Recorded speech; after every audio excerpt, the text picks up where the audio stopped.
Howdy, y'all, and welcome back to Sacred Axis, a space for the whimsically divine. I'm Chesten. And I'm Christina. All right. And today I wanted to talk a little bit because we're in the winter season.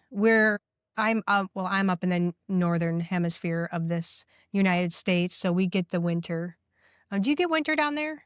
Like snow and all So that I'm jazz? I'm in Virginia, Okay. and I'm in like the Appalachian part of Virginia. So Virginia does what Virginia wants. There's sometimes that we'll get a really cold season, but it's like we'll have times where it'll get down into like the 30s or 40s and the next day up into the 60s. You know, it does what it wants. It does So what it wants. Yeah, it all kind over of the does place. that up here too in Ohio. It is pretty cold right now. So today I wanted to talk about winter and being out in nature, getting out into the forest if you can, and having that tie in with our parasympathetic nervous system and why they kind of flow together. So long before schedules and screens and artificial light, the human nervous system evolved in direct relationship with the earth. Safety was learned through predictable rhythms, such as a sunrise, the sunsets, the seasons changing, migration, and of course, rest.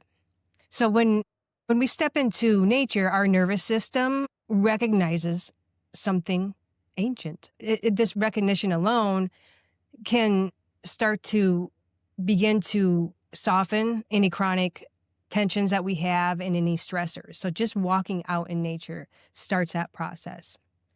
So why does nature calm our body? So our nervous system is constantly asking us one question. It's that, am I safe now? And when we are out in nature, the forest answers through sensations, not the logic. Sounds are layered, gently layered.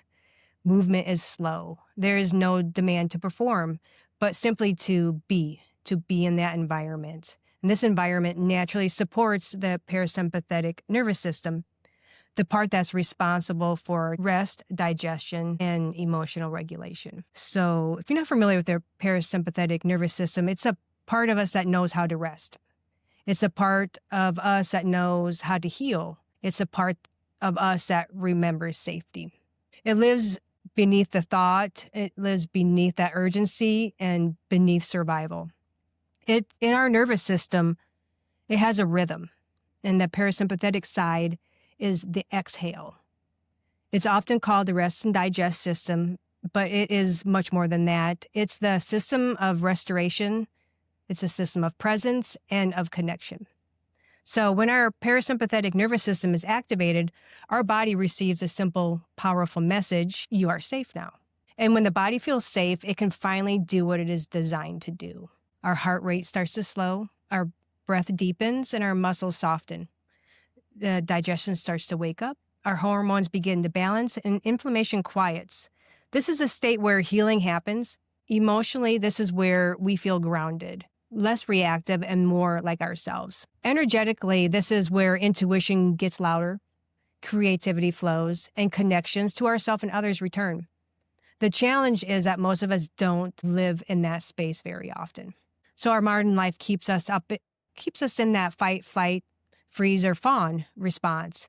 We're always alert, always bracing for something, always preparing for something to happen. But the parasympathetic nervous system doesn't respond to force. It responds to permission. So it responds when we start to slow down our breathing, when we lengthen our exhales, and when we step out in nature, when we allow ourselves to rest without the guilt of always having to do something. And it also is present when we sing and when we hum, because we're connecting with ourselves. And these moments, this is when our body is saying, it's okay to come home now. So from that spiritual perspective, this is a state where our soul can speak because the body finally feels safe enough to be able to listen to it. So when we go out in nature, our mind begins to quiet and we go within and we're just in that space, as if we can allow ourselves to leave technology to the side, put our phones in our pockets, and just be in that space. So we can't force awakening through that stresses. And we have to soften into the safety. And what I love the most is when we regulate ourselves, we help regulate the collective. So rest, we have to remember rest, it's not a luxury. And slowness is not laziness. Regulation is not weakness. It is wisdom, it is biology, and it's spiritual alignment. And that's spiritual alignment. It could be even just coming within ourselves. And so being at winter carries that quieter kind of healing. This is the nervous system's response to stillness, just as much as it depends on that warmth. So you'll go out and you'll see the bare trees, the muted colors out there. All the leaves have fallen for the most part, and that long coldness that is out there. And this is when our body starts to slow down. So in winter, the forest or nature teaches us resistance, conservation of energy, and deep rest. Being outside in the winter reminds us that nervous system, that it is allowed to pause and to be less productive, to exist without having to be on, basically having to have that next thing, basically like a flower having to always bloom. This is that time for pause. So when we're outside, like this winter is probably my favorite season. I don't want to say I feel the most alive, but I kind of do. I feel more alive and more in my joy because of that quiet and that stillness and knowing that everything has kind of slowed down. And I get to be in that area and that with being surrounded by that. So when it's snowing, that's probably one of my favorite times to go for a walk outside because it is so quiet and it's so beautiful. And when the snow is falling, every single snowflake starts building a silence because it almost takes the noises of nature, and every single snowflake takes a little bit of that. It almost is like a barrier. It's a sound absorber. So just even more quieter for me. When we're out in the cold, the cold air, when we're out there, it sharpens our awareness. Our breath becomes more conscious because two things, we see our breath when we're out in the cold. So we're more connected. The body comes into that present moment. And when we approach this, winter exposure can support our nervous system regulation by anchoring our attention into our body rather than always into our mind. And then putting both of those together. Because while we're walking, we're being in that present moment and also seeing the breath. And we feel what it feels like. When we're out in cold, we can feel the coldness on our cheeks. For me, I feel more apt to be able to feel our body more when we're in the coldness. And being out in the cold, it's in the winter, it's not about that endurance, but it's about listening and knowing when to step back inside and knowing when enough is enough. So knowing if we're out there a little bit too long, our body lets us know and we pay attention to that. We're listening to what our body needs in that moment. So just as safe relationships help regulate the nervous system, nature provides a steady and non-judgmental presence. So nature does not react to our emotions. It does not rush our healing. It allows us to be exactly where we are, and it consistently builds trust in our body again. And also when we're out in nature, and as for me, intuition returns. It returns in that stillness. Our intuition normally cannot be accessed when the nervous system is in a survival mode. So even like yesterday when I was feeling a little like unsettled, I got to go outside. I'm going to take a walk. And it really brought me back because I knew I needed that because it helped me be in that space and I physically felt it and emotionally felt a release. I wasn't on that, always having to be on, like always having to think of that survival thing or any of these reactions I didn't need to have. So I'm like, I allowed myself to go out and take that walk to bring myself back to that stillness. And so when we're out there, I'll say this for me, I don't know if anyone else, but I get a lot of answers. Things come to me without me having to force it. I just let myself be present And that is part of me bringing in my intuition because I create that space for it, especially in nature and especially for me in winter. So it just flows easier for me because it's quiet. And When you were talking about the seasons, what you get with winter, like, I mean, I do enjoy winter, and there's that whole science explanation to the noise quieting down due to the accumulation of, like, snow and stuff like that. But, my favorite season is fall. For me, it feels like it's easier to connect and be present, and I think it's, like, the smells, and then when I'm walking, hearing the leaves crunching under my feet, and I think it's the combo of the 2 because, with the snow, you can hear that crunching if Mhm. it's snowing outside, that crunch but I noticed that that combo, being in nature, helps me be more present versus just looking around. Like, looking around, I can be present, Mm. but I notice sounds and smells, and there is a distinct smell that I've noticed with winter too, like, you can smell the moisture of the air, I guess, like, the accumulation of it, but, yeah, so it's cool how, like, what you notice in wintertime, like, the connection part of it, like, Mhm. that's what I noticed in the fall, and that's my favorite time to, like, walk outside. Yeah. Yeah, and I think a lot of people have everyone has their own favorite. And I think that's whatever some people love the summer, love the hotness, love that sun. That's what brings them to that wholeness and that centeredness. So I just want to remind everyone, even if it's winter and whatever, if it's snow or even if you have like that, the fall, the leaves have fallen, always know we are allowed to still go outside and still find that stillness out there to help regulate our nervous system. For me, it's almost like a form of meditation. If you don't want to sit and listen to meditation music, that is another form, a type of a meditation. Because meditation, what it does is it just brings us inward, brings in that connection. So if anyone has time, make time in their day to get out into nature. If you have any parks, forests around you, and just allow parasympathetic nervous system to be present and create that space for peace and harmony within for each and all of our days. I like it. Well, and if a person lives in a city, if they can't get to a park, then having a little plant Mhm. or a bag of soul, Yeah. like, Yeah. Yep. Yep. just get a handful of soul and be like, "That's the good stuff." Yeah. Or even like going to, I was just thinking of a garden center with all the Yeah, plants. yeah, if they're able to. Oh my Yeah. gosh. If I'm ever around those, I'm like, oh my gosh. Well, and they found there's all this stuff about tree bathing, how being out in the trees, it does have all these wonderful physiological properties. Grounding has physiological properties. Do you wanna hear about it or one of the Yeah. benefits? Oh my gosh. Okay, so going barefoot, right? So either barefoot foot or you can do it with, laying on a maybe not in the wintertime, but if you have, like, a towel or a linen or something, you can lay on the earth, but still, like, have your clothes on, unless you're in the middle of nowhere and won't get charged with public indecency. Like, make wise decisions about this.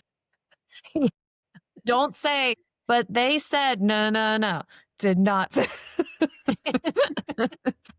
What they found is at least one of the benefits of grounding or earthing is that the earth gives off electrons. So these little negatively charged pieces that our body can absorb because we need electrons, right? Mhm.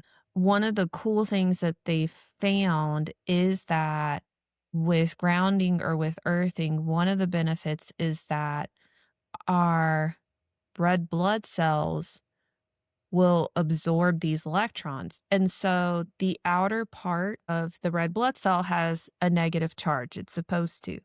Well, if you have a negative charged thing and a negative charged thing, they're supposed to repel each other, right? Mm. And so life can happen where these red blood cells don't have as much of a negative charge. Well, if they don't have that, then they're more likely to be closer together. Maybe they'll clump together. And so the viscosity of the blood gets affected. That's just a fancy way to say, like, if you got a milkshake, there's a certain consistency to drink it through the straw well. Mhm. So that's like if there's a thick viscosity, that means you need a spoon for that milkshake. You can't get it through the straw. We don't want our cardiovascular system to be like that, right? That would be very bad. Yes. Like, that would be very bad. So by going outside, being barefoot outside or being outside in that person's capacity, that we absorb those electrons. And so that increases the negativity of our red blood cells. It benefits to be negative. Sorry, that just tickles me. Anyway, so they repel each other more, right? And so it thins out that blood viscosity. So basically, that's a long way around to saying that they found that it benefits our cardiovascular system, it benefits our heart and blood flow Mm. to go out and do our earthing.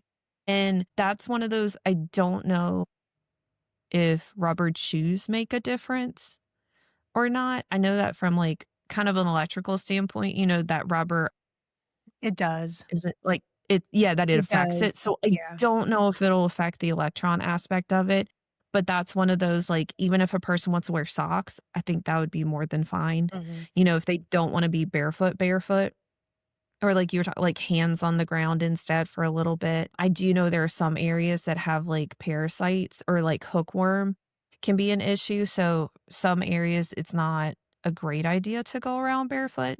Mhm. But yeah, so that's like a physiological thing, grounding or earthing that. Mhm. So being outside in nature, like you were talking about, Yeah. that makes it super cool. And we really don't we take for granted the fact that our baseline, from my understanding, my limited understanding about the nervous system, like the parasympathetic nervous system, is that supposed to be our normal. It's just now in our society, sympathetic nervous system, our fight or flight response does get engaged more. And we take for granted flashing signs that engages that system because it's an alert. Is this a Mhm. threat or is this not? So all the different things that like kind of capture our attention that we're like, whoop, that's like part of it is a threat assessment Mhm. of, is this a threat? Is this not a threat? So you're absolutely right that we're just not in that parasympathetic state like we should be. Yeah. And Like a how we lot of were it, intended, like you said. yeah, and a lot of it is like capitalism. A lot of it's marketing. I was A just gonna lot say, of like, it, even, like, the signs, the billboards. You could be fine yes. just driving, then all of a sudden, here Mhm. comes billboards, billboards, billboards. You might not think Mhm. it like, rest stop, it's got a restaurant, am I hungry? Now, it just took us away. It took us out of that Yeah. calmness. Yeah, and it's like some levels are good because we realize, and they may have realized, like people studying this stuff may have realized it far sooner. My understanding of it has shifted that, like, it is normal too, like when we're playing sports.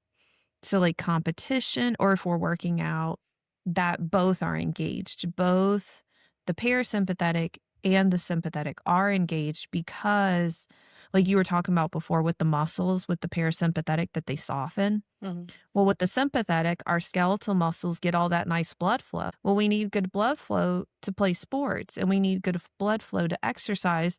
But of course, we don't want to go like and assume everybody's a threat around us and just like, you know, beat the pulp out of someone. I mean, if it's not that sport that we're doing, right? mhm, So having that parasympathetic, that side helps rein in of, yes, I am being physically active, my skeletal muscles are engaged, and I'm still safe. mhm. So it's even the balance of the relationship between the two, that both are engaged at one time. And that's really crucial too, to be able to flow between them and not just be in one space and not just be in the other space. Yeah, But so it's it's not just, as rigid. yeah, yeah, yeah. It's not as rigid, and probably there's probably even more depth to it. Probably even now they probably have stuff that's way more in depth than I understand. And even down the line as we continue like studying it, it's kind of like one of the thoughts, one from my understanding is that like the freeze response, for example, it pitches over to the other side of, well, or it can pitch over to the other side that the threat is now imminent. Like, well,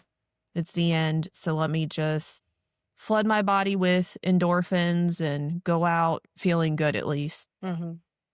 So, so I think our understandings even with that stuff, but you're absolutely right that like getting out into nature where you feel safe. So I will add that Mhm. caveat too, because there are some people who they may not feel comfortable out in the woods. I know the first time that I took someone from the city out to visit some relatives who live in the country, like I was like, you're gonna feel like I'm driving you to the middle of nowhere and I promise you are safe. And as we start going down the gravel driveway, they're like, "I'm so glad you told me." So I'm that so gl person was calm then. Yeah, They're like, exactly. Preston They were already like informed me. they were like, "If you had not given me that heads up, I would have probably been freaking out." Like, "What? There's too many trees, too few houses. What is this?" That reminds me too of like, for me, the sympathetic gets activated for me when I'm out in nature sometimes in areas where mountain lions and Mhm. bear and black bear. Yep. I love it. I love it. But that other side, the sympathetic side is on alert the Yeah, whole time to and it's know. smart. Yeah. Thank God. Yeah. I'm like just telling around like, da, da, da, there's a big kitty coming down the mountain. It's fine. Do not hug the bear. I repeat, do not Yeah. hug the bear. Well, Yeah. isn't it in Colorado that I mean, mountain lions are way more aggressive in Colorado. Yeah. Like, here we have, like, bobcats, and we may have a mountain lion or 2, but we don't see them. Yeah. Like, from my understanding, they're way more likely to a person's way more likely to come across one and possibly be attacked in, like, the Rockies. Have And you heard that? yeah, and I've been to Colorado quite a few times, and even just being there, I think 2 things came into mind is it's not that there's more mountain lions there. There are more areas for people to go out and hike and climb and be in that space with them than there Ah. is, say, maybe in Virginia. Mhm. Like, I would remember hiking, and I'm like, "Oh, that's a big kitty print." And you can't see them because they blend in. So I'm glad Mhm. I saw that, and they had a little baby. I'm like, "Cool," but a mom and the baby, they're around. So you're on high alert Mm. because they blend in. So I think that's what happens there. Like, there was just one that just happened in Colorado, mountain Mhm. lion attack. They're there, Do not hug a mountain lion, or small or please, large kitty. or a small or a large kitty. They look adorable. There are some that look like they're 9 pounds and absolutely cute, different, like like wildcats, but they are wild. Don't Yeah. hug a bison. Isn't that something they have to talk about too at the Yes. different like and I think I think that's an extreme of like too much of a parasympathetic engagement where our sympathetic is not acknowledging the threat. Yes. It's just because we think like, "Oh my gosh, I've never seen this. How adorable." Or, "I wanna get my picture taken with them," or, "I wanna get my just a picture of them," but we have to realize that Mhm. we co-occupy the space with them. We have to know that they are still, for the most part, they're primitive being. They haven't Oh, yeah. they haven't gotten a lot of technology. You know, what I mean, they've not technology, but, like, they've No, had I to think that's fair. change some things with us because they see more humans around and they're driving Yep. big metal things. But still to their primal level is they are still a wild animal just trying to survive their herd, their offspring, or just the whole group of them. We do not fit in their, like, social structure. Yeah. Like, their social structure deals with, like, the bison, their herd. They have to engage in their inner politics in that way.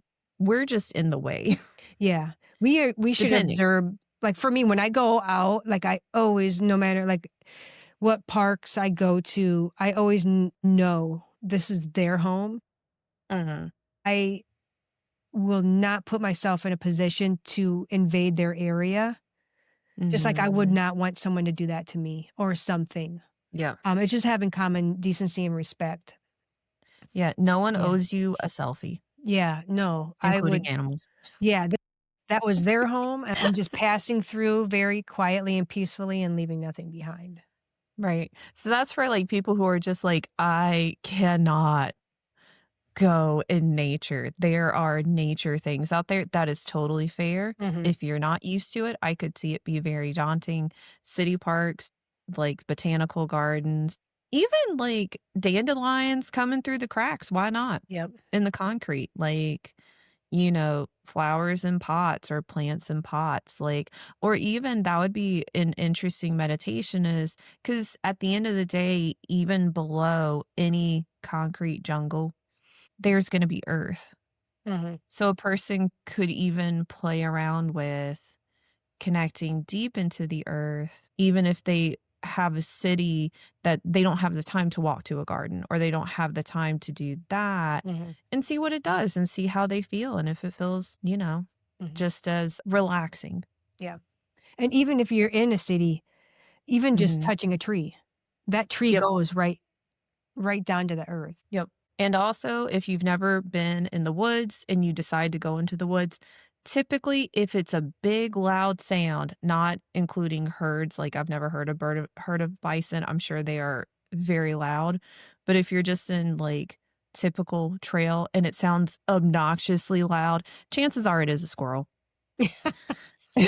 And the first time it will scare the crap out of you. Yeah, And that is fair because they are freaking loud. they are. Your deer are gonna be quieter. I have been very blessed not to deal with a mountain lion out or a bobcat, so I do not know what they would sound like. I know that I came across a bear one time, and the only reason we heard it was because they accidentally rolled a rock Mm, down the hill that landed in the trail. wow. Wouldn't have heard it otherwise. Yeah, sometimes you can't hear like, I'll hear a Uh-huh. bear usually through, because they walk through fields, I'll hear the breaking of whatever the plant is, and if I Yeah. know, I'm like, that's not a tiny animal."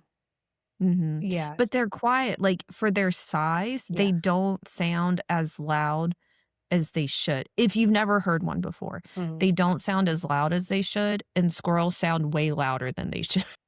Yeah, exactly, and you'll never hear a mountain lion unless it's right there. 'Cause you just have to remember they are just like our cats. Mhm. They have that prowling instinct, so they Mhm. do not want to be heard, they do not wanna be noticed. But yeah, it's totally parasympathetic engaging. Some people are like, "You know what? I'm never gonna try it." It really is wonderful, though, to It walk out is. in nature. Oh my It's just being prepared, being mindful of your area, mhm, what wildlife is in your area, and just, being smart about it, being mhm, prepared about it. and We being don't mind have to prepare like lion tracker level, but it's still good to be prepared. Yep, it is, for sure. Here we are with the book again, I know. lions all over. Lion Tracker's Guide. Sacred lions. Yep. Alright, well, I'll end this one out. So, nature, the forest, it's here not to fix us because we are never broken. But it reminds us and our nervous system of something that it already knows, and that we are allowed to rest, and that we are allowed to slow down, and we are allowed to soften, even in the wintertime. I like it. Very true. Thank you so much for bringing this up. It's a really good topic and a good reminder to Yeah, get out in nature. no matter what the season is. No matter the season. Thank y'all so much for tuning in to Sacred Axis, a space for the whimsically divine.